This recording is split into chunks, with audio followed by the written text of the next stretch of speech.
Welcome, welcome, welcome, wonders and travelers.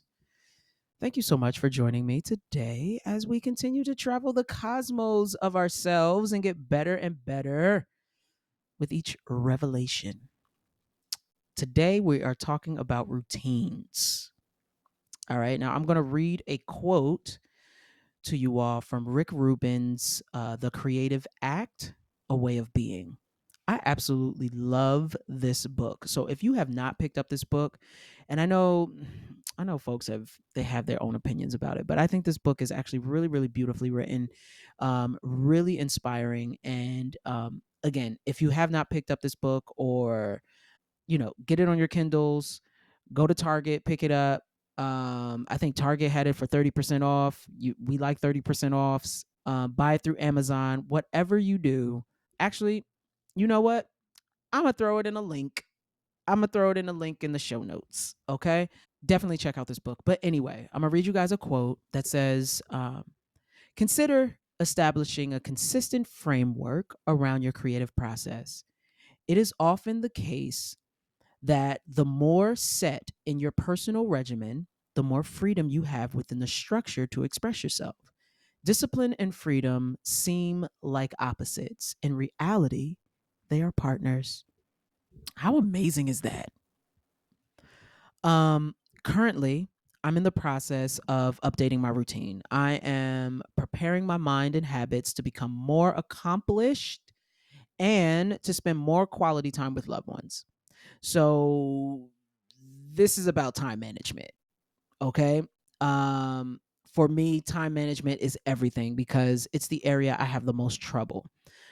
I tend to take on a lot and can overwhelm myself easily. So I've developed a system that works for me that I'm always tinkering at, like, fixing little things about it to make sure that it's working at its efficiency. All right, this is what I do. I divide my task across specific days and block out dedicated time for each, ensuring there are no distractions. All right, my work week begins, like my 9 to 5 job, on Tuesday and ends on Saturday. So I work from Tuesday to Saturday. I aligned my creative work week with it because if I'm already working and giving the attention to my boss and all of this other type of stuff, I'm already in that motion of working. So why not add my creativity to it by the time I get off? Right? Makes sense, right? All right. So this is how I line it up. Tuesday and Wednesday are my podcast writing days. Thursday is my recording day. And Friday is my editing and uploading. If recording spills into Friday, it has permission to do so, allowing for flexibility and flow. Saturday is my catch up day if needed, while Sunday is reserved for rest, or at least I try to rest. Because somehow I will, and I wake up at 5:30. It's either like 5:30 or 6 o'clock, and I will just start my day, and especially on the weekends because I feel like I have the real freedom to do so.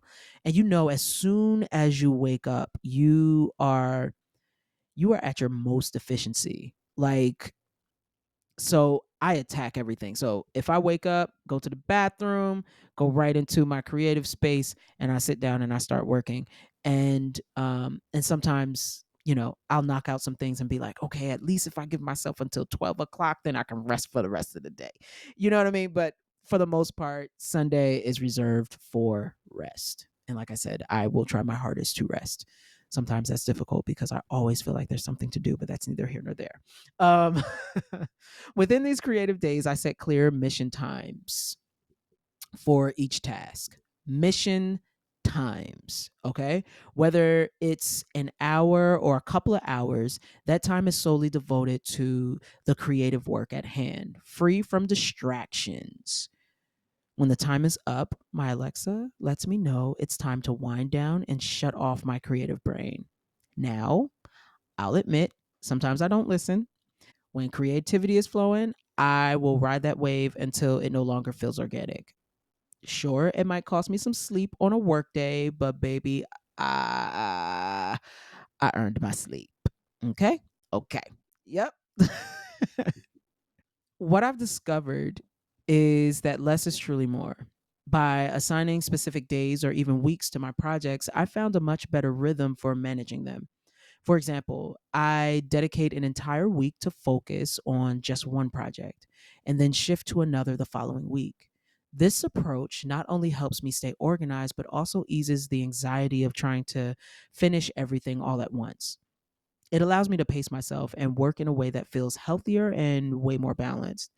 For me, this has been a game changer. Okay.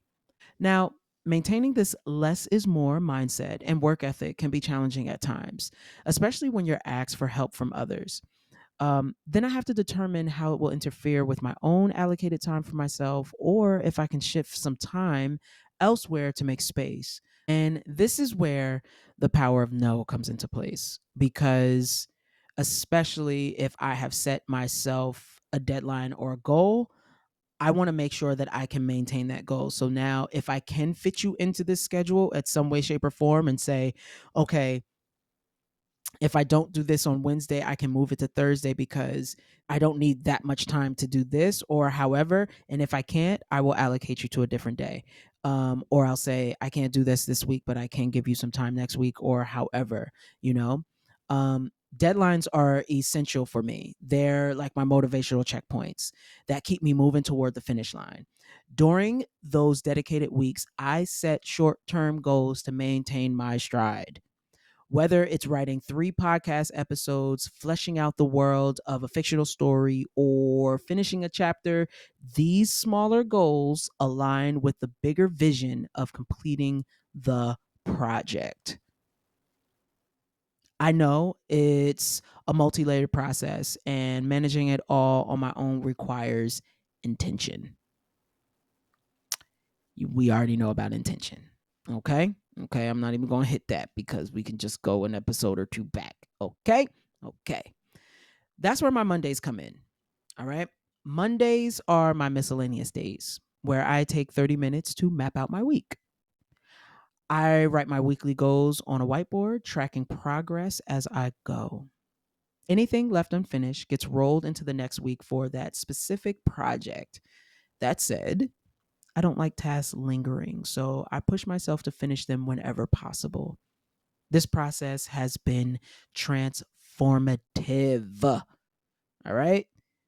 It's taught me that I can get things done, and it's made me proud to see the growth in my focus, organization, and ability to crush my motherfucking goals. Yep, goal killing because I'm out here killing shit. Okay. Um, Now I'm working on adding more balance to my routine. So this is where I am adjusting. I'm fine tuning my routine. All right. I am planning to incorporate my workouts, my meditation schedule, and or prayer, and my reading time. I'm in the trial and error phase, experimenting to see what flows best.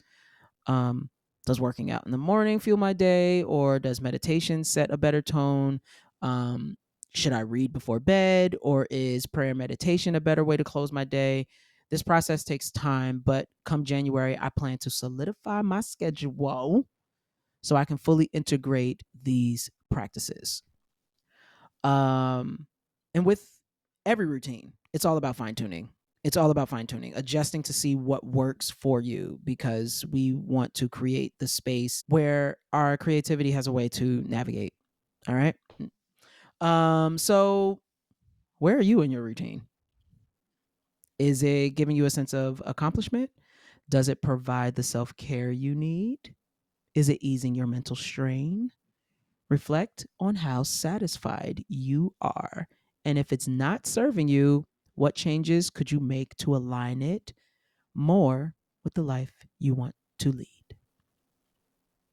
That right there, my friends, is the journal prompt. And I will read another quote from Rick Rubin's The Creative Act, A Way of Being, which says, art doesn't get made on the clock, but it can get finished on the clock. And I thought that line was very powerful because, again, this is injecting routine into your creative process, which can be very beneficial. I'm just going to read something really quickly for you guys, a little research, little quick research. All right, little quick research, which says research suggests that routines can significantly benefit creatives by providing a structured environment that frees up mental energy, allowing for greater focus and creativity on more complex tasks, essentially priming the brain for innovative thinking by reducing cognitive load on mundane daily activities. This is particularly supported by studies on the link between regular work processes and improved creative output. And there's some other notes that I have here that I'm just going to leave in the show notes here because I think that that'll be better read in case you want to copy it or screenshot it or what have you. But it's about the points here are reduced cognitive load, improved focus and concentration, enhanced mental clarity, reduce anxiety and stress, studies on flow state, cognitive psychology research, workplace studies, flexibility within structure, personalization, and balance and breaks. Yeah, so you can check that out in the show notes. Wonders, travelers, keep those routines simple. Don't let them feel like a chore or you won't come back to it or it'll take you longer to connect to it. Pace yourself. If you're just starting out building a routine for yourself, simply add one daily task that you do at the same time every day for a month. Once that feels like a habit, add another, and so on. Keep building your routine, and as a result, you will build you. All right. That's all I got. Again, remember to check the show notes. Check the show notes. I don't know what I just said. For the journal prompt and for the affirmation wallpapers and the link to and the notes on some of the notes about the essentials or the benefits for routines. And yeah, there are only 2 more episodes left to the end of the season. This has been a beautifully rewarding season, and I sit full of gratitude. My God, my God, my God. Yeah. I feel like I ran this race with y'all. Like, y'all were right there with me, rooting me on as I stayed within my consistency and in my intention. And I thank y'all. I thank y'all for coming back. Yeah. I thank y'all. That's it. That's all I got. And remember to follow your art. I love y'all. Over and out. Thank you so much for tuning into Cosmic Radio. Your presence here means the universe to us. If you enjoyed this episode, and I hope you did, please leave us a 5-star review. And if you feel inspired, share this episode with a fellow creative. Let's build this cosmic community one episode at a time. And now, I close with this. It only takes one decision to raise your frequency. Ask yourself, who do I choose to be? Oh, and one last thing. Follow your art. Yours in shadows and in starlight. LH.